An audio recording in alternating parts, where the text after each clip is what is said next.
Au nom du Père et du Fils et du Saint-Esprit, Seigneur notre Dieu, par l'illumination de l'Esprit Saint, tu as instruit le cœur de tes fidèles. Rends-nous dociles à ton esprit pour apprécier ce qui est juste et donne toujours le réconfort de sa présence par Jésus le Christ, notre Seigneur. Le Seigneur soit avec vous et avec votre esprit. Évangile de Jésus-Christ selon Saint Luc. Gloire à toi, Seigneur Jésus. En ce temps-là, Jésus descendit de la montagne avec les 12 et s'arrêta sur un terrain plat. Il y avait là un grand nombre de ses disciples et une grande multitude de gens venus de toute la Judée, de Jérusalem et du littoral de Tyr et de Sidon. Et Jésus, levant les yeux sur ses disciples, déclara: Heureux vous les pauvres, car le royaume de Dieu est à vous. Heureux vous qui avez faim maintenant, car vous serez rassasiés. Heureux vous qui pleurez maintenant, car vous rirez. Heureux êtes-vous quand les hommes vous haïssent et vous excluent, quand ils insultent. Heureux êtes-vous quand les hommes vous haïssent et vous excluent, quand ils insultent et rejettent votre nom comme méprisable à cause du Fils de l'homme. Ce jour-là, réjouissez-vous, tressaillez de joie, car alors votre récompense est grande dans le ciel. C'est ainsi, en effet, que le Père traitait les prophètes.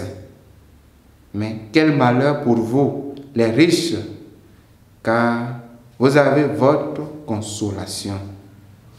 Quel malheur pour vous qui êtes repus maintenant, car vous aurez faim. Quel malheur pour vous qui riez maintenant, car vous serez dans le deuil et vous pleurerez. Quel malheur pour vous lorsque tous les hommes disent du bien de vous. C'est ainsi, en effet, que le Père traitait les faux prophètes. Acclamons la parole de Dieu. En ce 6e dimanche du temps ordinaire, le texte des béatitudes est l'une des premières prédications de Jésus. Même si cette page d'évangile nous est connue, laissons-la résonner de manière neuve à nos oreilles et à notre cœur. Parce que les paroles de Jésus ont quelque chose de provoquant et de déstabilisant. Et comme toujours, elle nous invite à vivre un véritable déplacement intérieur, ou si vous préférez, une conversion. De fait, c'est quand même incroyable de déclarer heureux ceux qui sont pauvres, affamés, tristes ou insultés. N'y a-t-il pas le risque de se complaire dans le malheur et la souffrance, voire de les rechercher, en considérant que plus nous sommes malheureux, plus nous sommes proches du bonheur que Jésus nous a promis? Il est évident, chers frères et sœurs, que les dérives liées à l'interprétation des paroles de Jésus ne font pas droit à ce que les béatitudes évangéliques mettent en lumière. De fait, c'est quand même incroyable de déclarer heureux ceux qui sont pauvres, affamés, tristes ou insultés. N'y a-t-il pas le risque de se complaire dans le malheur et la souffrance, voire de les rechercher, en considérant que plus nous sommes malheureux, plus nous sommes proches du bonheur que Jésus nous a promis? Il est évident, chers frères et sœurs, que les dérives liées à l'interprétation des paroles de Jésus ne font pas droit à ce que les béatitudes évangéliques mettent en lumière. Car malgré tout, dans cette page d'évangile, Jésus nous ouvre le chemin du bonheur véritable. Il nous parle de ce qui est de plus essentiel, de ce qui peut nous rendre vraiment heureux. Et cela, même si ces paroles nous déconcertent et nous désarçonnent.